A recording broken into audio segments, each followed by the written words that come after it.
right, welcome back. Today I am joined by my friends Boni and Clyde, as we affectionately term them, and they are here to help me talk about sex. So what we want to talk about today are differences between the male and the female skeleton. As I mentioned before, the skeleton gives you all sorts of information about the life of the individual, and form follows function. And it is the same with discerning whether or not you have a male or female individual. And these traits are most pronounced on humans. And so we're going to focus on that today and hopefully give you a few tools to evaluate those forensic shows you see on television. So when we're looking at determination of sex on a human skeleton, there are two main areas that we look at. We look at the skull and we look at the pelvis. And the skull analysts, or some say, that if we just have the skull on its own, and when I talk about the skull, I'm talking about just this bit, no jawbone, no mandible, 80%, there is an 80% chance of getting an accurate determination of sex if you just look at this part of the skull.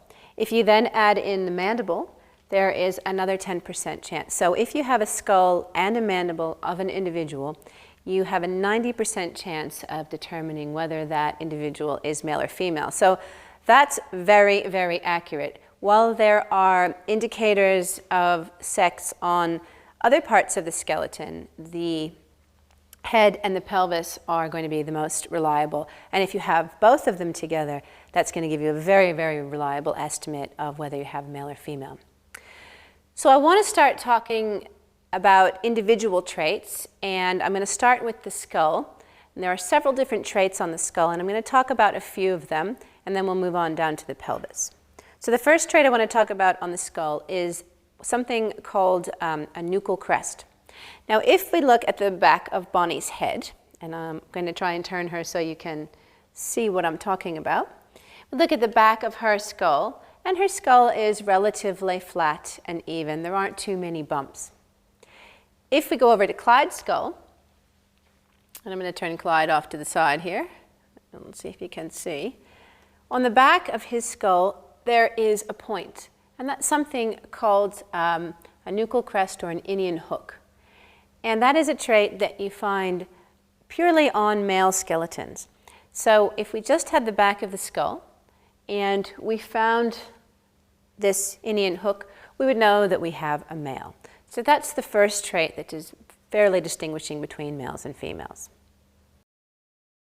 The next trait I'd like to talk about on the skull is the mastoid process. If we look at Clyde, and we turn Clyde's head to the side here, what you will notice is a very long piece of bone that comes out just behind the jawline, and that's known as the mastoid process. Now, men have very developed mastoid processes, and women do not. So if we look at Boni, and we look at the side of her skull, and we look at her mastoid process, you'll see that it is not as robust as Clyde's. Now, if you're thinking about these things, one of the challenges here is going, well, okay, I have a mastoid process, I can identify that on my skull, but how do I know whether it is very robust, meaning very large, or very small?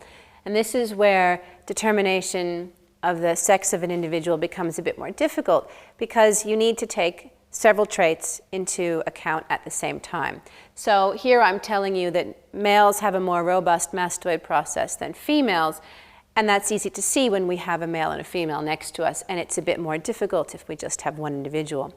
Whereas going back to the nuchal crest, or that Indian hook, which is on the back of Clyde's skull, move Clyde again for you, that's something that is undeniably male. Now, I also want to qualify that and say that that is something that is undeniably Caucasian male. So both Boni and Clyde, and I'm going to turn them toward you for a moment so you can see both of them a bit better. Both Boni and Clyde are Caucasian individuals. They're modeled after real individuals, and they were chosen because the differences between them are very clear. Boni is smaller, Clyde is larger. She has what we would call a more gracile skeleton. Her bones are a bit smaller, they're a bit lighter, a bit thinner. She's overall smaller and more gracile, whereas Clyde is the opposite. He's a bit larger, If you knew nothing and I hadn't told you any of these traits and asked the average person which one of these is male and which one of these is female, you'd probably tell me that Boni was a female and Clyde was a male.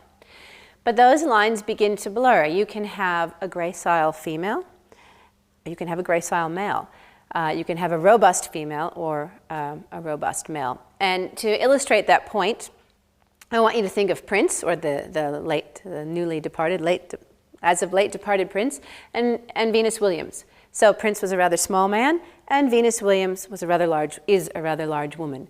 So we would say that Prince was gracile and Venus Williams was robust. Now, if we had both of their skeletal remains and we looked at both of them and we just did this determination on the basis of size, we'd probably come up with the wrong assignation of sex. So that's just something that I want you to keep in mind while I'm going through these traits, and think about how different traits could be male or female, or the way that you might need to combine them to get a more accurate reading. Okay, so we have talked about the nuchal crest and the inian hook, and that's on the back of the skull. We've also talked about the mastoid process. And the next thing I want to talk about is just the forehead. So males tend to have a forehead which slopes back at greater than a 90-degree angle. And if I put Clyde to the side a little bit again, you might be able to see that. So his forehead slopes back a bit, whereas Boni's is more vertical. It's more straight up and down. If I had a ruler or a line level, I could put that against Boni's forehead and it would be more vertical as opposed to Clyde's, which is greater than a 90-degree slant. The next thing I want to talk about is the brow ridge. So if we go back to Clyde and males have very well-developed brow ridges. And what I mean by that is if we look right here, so we look just down from his forehead and we think about where your eyebrows are, men tend to have more robust or well-developed brow ridges. You can see them, they're very obvious. Now I want to go back to Boni, and when we look at Boni, she has barely any eye ridges at all, or brow ridges, excuse me. It's very smooth, it's not very pronounced, and that goes really well with her vertical forehead. So if we just look at this bit of the skull right here, you can see very pronounced differences between males and females. So that's very telling as well. So imagine if you had the brow ridges as well as the back of the skull, you'd have a pretty good chance, greater than 50%, of saying whether or not you had a male or a female. But there are even more traits that we can look at. We can also look at something called the mandibular, or the ascending ramus on the mandible. So the jaw is the mandible. It's otherwise known as the mandible. And this square bit here is the ascending ramus. So if everyone just kind of squeezes your teeth together as if you're chewing gum, you can feel these muscles right here on the mastoid muscles, and those are your chewing muscles. And they attach to this ascending ramus of the mandible. Now, men simply have more developed musculature than women. And the way that gets translated or reflected in the bone is that on a female, this angle is slightly greater than 90 degrees.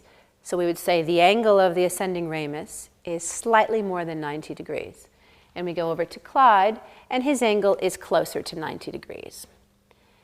Now again, this is a very relative trait, and it's something that you want to take alongside the nuchal crest, or the inian hook, and the brow ridges. And it's a general term. You can obviously have some women who have very square jaws, and you have some men that don't. So this is something which is a bit more relative, and it's a general term. But the inian hook is not, and neither are the brow ridges. So the last trait that I want to talk about on the skull is something called the mental eminence. The mental eminence is found right here on your chin. So we'll go to Boni again and look at Boni's chin. And if we look at Boni's chin, we're looking specifically at this little pointy spot right here.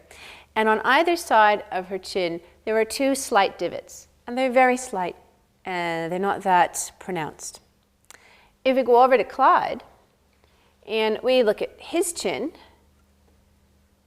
the divots are deeper, giving him almost a bit of a V-shaped mental eminence. So this is very deep and pronounced, the mental eminence on a male, and not deep and pronounced on a female. We also have a wider jawbone when you look at it from the front, so it looks more like a square on a male and less square on a female. Again, these are fairly relative characteristics, but hopefully you can begin to see that if we take them all together and we had the full skull, you'd be able to look at brow ridges, inion hooks, mental eminence, ascending ramus, and put that all together into a picture and say, okay, this individual was most likely a male. So we've talked about a few traits that can help you distinguish whether you have a male from a female. But I want to qualify this and say that there are several things which can affect the determination of male and female. Now, I already mentioned that both Boni and Clyde are Caucasian. So the differences between Caucasian men and women are generally more pronounced than the differences between, let's say, Asian men and women, or Asian Indian men and women.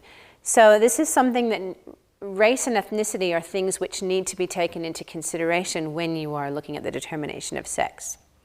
Another thing that needs to be taken into consideration are some of the cultural habits or customs from different cultures throughout time. So we're looking at two individuals here who died recently. They died in the 20th century, in the late 20th century even at that. But if we were looking at individuals that were 100 years old, 300 years old, 400 years old, there would be lots of differences that would be apparent in their bones just from cultural factors. One could be pathology. So if they had any kind of illness, such as syphilis, or any kind of bone diseases that tend to lead to deformation of one or more bones, that can affect whether or not you can determine male and female. Other issues are pathologies, cradle board head, which you find in some Native American groups, or intentional cranial deformation. So I just want you to be aware that, such as head binding, for example, or trephinations, there are lots of things that groups have done throughout time which affect the morphology of the bone and that could interfere with you trying to determine male and female. And that's what makes it even more important to use as many traits as possible in conjunction with one another to be able to determine whether you have a male or a female. Okay, so I'd like to move down to the pelvis now and look at some of the traits on the pelvis that can enable you to determine whether you have a male or a female. So let's start with Boni, and we'll look at Boni's pelvis. And I want you to just look at the overall shape and morphology of her pelvis. Now, her pelvis is what I would call relatively low and wide.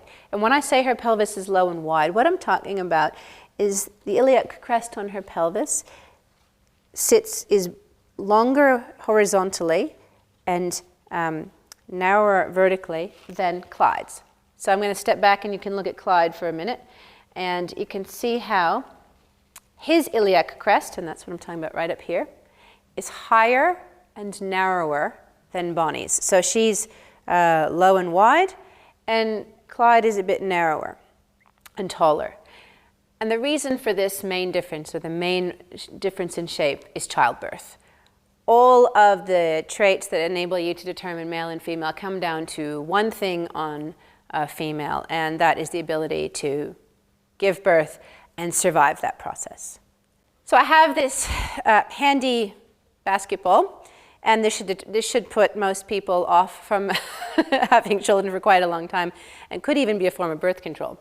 So what I want you to do is imagine that you have to fit something the size of this, which is roughly the size of a child's head, through this opening. Now, on Boni, that fits actually too well, and that's because Boni's had children already. On Clyde, we might have a few problems. It doesn't fit so well on Clyde, and if we tried to put a child through Clyde's pelvis, I think we might have issues. So you think about the danger of giving birth, and that helps you to envision all of the changes that need to happen on the pelvis of a female to enable that process to occur. So one of those things is focused on an area called the pubic symphysis. And that's where the two halves of the pelvis come together and join right here. And this joint is cartilaginous, meaning it's not bone. And so what happens is before a woman gives birth, there's a hormone which is secreted, which tells this cartilage to loosen up. And effectively, a woman's pelvis then becomes wider and it can move a bit, and you can fit this through here with a greater, where you have a greater chance of being able to fit a head through here. So because of that biological necessity, the shape of this pubic symphysis is massively different between men and women. So on a female, the shape of the pubic symphysis here, and that's the arch, is going to be a very wide U, whereas in a male, that's a V-shaped. And I don't know if you can see that quite well, but we look down at Clyde's pelvis and we'll show you that on paper as well. Then this is a V shape, and Boni has a very wide U-shaped on her pubic symphysis. And that's simply a morphological characteristic which allows a woman to give birth. But there are other changes that you can see. So I want you to have a look at just the general shape of the pelvis and the birth canal. This is almost like a circle, whereas Clyde's is a bit narrower. So you see this is wider and Clyde's is narrower, just looking at the general shape of it. The other thing we can look at, which is affected by that, is something called the sciatic notch. Now, the sciatic notch might be difficult to see. I'll show you on Clyde first. And the part that I'm talking about is right back here. This is something called the sciatic notch. And on a male, that is going to be narrow. And on a female, that sciatic notch is going to be wider. And that's right over here. So this is a trait that you might be able to use if you have a fragmented skeleton. So in archaeology, we would be very lucky if we found a completely 100% intact individual, and oftentimes that doesn't happen. So I already mentioned that the pubic symphysis is cartilaginous, which means that over time that's going to break down and the pelvis is going to fall into two halves. And so if that's not joined together, you need to be able to look at other characteristics. So on that note, you can look back to the pubic symphysis, and again on Clyde, that's right here. And on men, it's going to be longer and narrower and not roughened in appearance. But on females, so if I go over to Boni, that pubic symphysis is shorter and very roughened. And the reason for that, and this is if a woman has had children, is that you often get hematomas in that area during childbirth, which causes scarring and pitting on the pubic symphysis. And it's a childbirth scar, if you will. Now, obviously you can be thinking, but that's great, not every female has a child, and that's true. It used to be only about 10% of women didn't have children, and I realize that's a greater percentage now. But if a woman has had children, that will be reflected on the pubic symphysis. It will also be reflected on the inside of the ilia in something called parity pits, and these are little scars that you get, again, from giving birth. The last thing I want to talk about on the pelvis is probably the angle of the sacrum. So I'm going to turn Boni to the side first and let you have a look at Boni's sacrum. So the sacrum is this bone right back here. And you'll note with the pelvis is actually 3 bones. It's the 2 halves, the 2 ilia. They're joined in the middle by the pubic symphysis, and they're joined at the back by the sacrum, or your tailbone. And what you find on women is this needs to be a bit flexible. You still need to fit that child's head back through here. If the curve of this sacrum is too severe, if it curves inward too much, the baby's head will get stuck. It won't be able to fit through the birth canal. So if I go over to Clyde, I'll show you, I'll try and turn Clyde to the side, and we'll look at his sacrum, and we'll see how that really curves in. So if we try to get a child's head through there, it's going to hit his tailbone, and that's not going to be good for anybody. So that's another trait that you can look at. And then lastly, I'm going to turn them both forward again, and I'd like you to have a look at just the differences in the shape between Boni and Clyde and between their pelvis. So Boni actually has had a child, and you can see in the shape of her pelvis that it is a bit irregular. Both halves are not symmetrical, and that's simply because this has to knit back together, and your body doesn't always go back together in the same way. So those are most of the traits on the pelvis. There are a few others, but these are the ones that I think are most readily visible. I said that I was going to concentrate on the skull and on the pelvis, But while we're down in the pelvic region, I want to point out something which is a bit less obvious, but also another trait associated with that theme I want to follow of form following function. So I said that females had a low and wide pelvis, and that's what we have with Boni over here. And with that low and wide pelvis, we get something which is called a bicondylar angle. The bicondylar angle simply means that Boni's legs come in as we go down toward her knees. So because her pelvis is low and wide, she's going to have an angle on her legs, and it looks something like that, like a V-shaped angle. And that's simply an artifact of the way her pelvis is shaped. If we go over to Clyde, Clyde doesn't have a low and wide pelvis. His pelvis is higher and narrower, which means his legs come down more or less straight. He doesn't have as severe, he does have a bit of a bicondylar angle, otherwise he would be a chimpanzee and he wouldn't be able to walk on 2 feet. So you need that angle to walk on 2 legs, but in men it's less severe than in women. And the reason for that is childbirth. But a nice anecdotal aside that I like to talk about is the ramifications of this angle. So if you think about the fastest man in the world, Usain Bolt, and the fastest woman in the world, and I'm ashamed to say I don't know who the fastest woman in the world is. But if we had both the fastest man and the fastest woman, the man would always be faster than the woman because women have this bicondylar angle. Whether or not you've given birth, your body is still designed to do that. And so that little bit of an angle produces a little bit of a hip sway, which means you're a fraction of a second slower. So we've talked about a few of the major traits on the pelvis and on the skull which can help you determine whether you have a male or female. One of the things which can really throw a spanner in the works, if you will, is if you have an adolescent skeleton. So if you had an adolescent individual that has yet to reach puberty, it's not going to be possible in all likelihood to tell whether you have a male or female. And the reason for that is because a lot of the changes that I'm talking about occur with puberty. So for example, in the female skeleton, if we look at Boni, the shape of the pelvis actually changes in puberty. So it becomes lower and wider. Prior to this, both males and females look the same. Now similarly, in men, the shape of the face changes in puberty.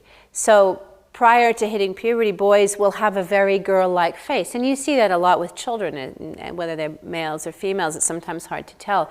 And those changes don't happen until puberty. So if you're dealing with an adolescent or a child, it is in all likelihood not going to be possible to determine the sex of the individual. I want to talk more broadly about if you were a forensic anthropologist and you needed to determine whether or not you had a male or a female. There are other methods that you would use alongside the metrical or the morphological characteristics that I've just talked about. You could use metrics.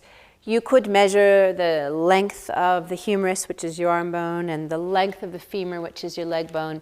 And that intermembral index could also give you a clue as to whether you're probably dealing with a male or a female. And you can assign numerical scores to lots of different traits on the skeleton, and that's something we'll be looking at more closely in class and in labs. So I just wanted you to be aware that there are other methods that I haven't talked about in this video. So I hope I've given you some food for thought, something to think about, something to talk about around the dinner table. And on behalf of Boni and Clyde, we'll see you next time. Thanks.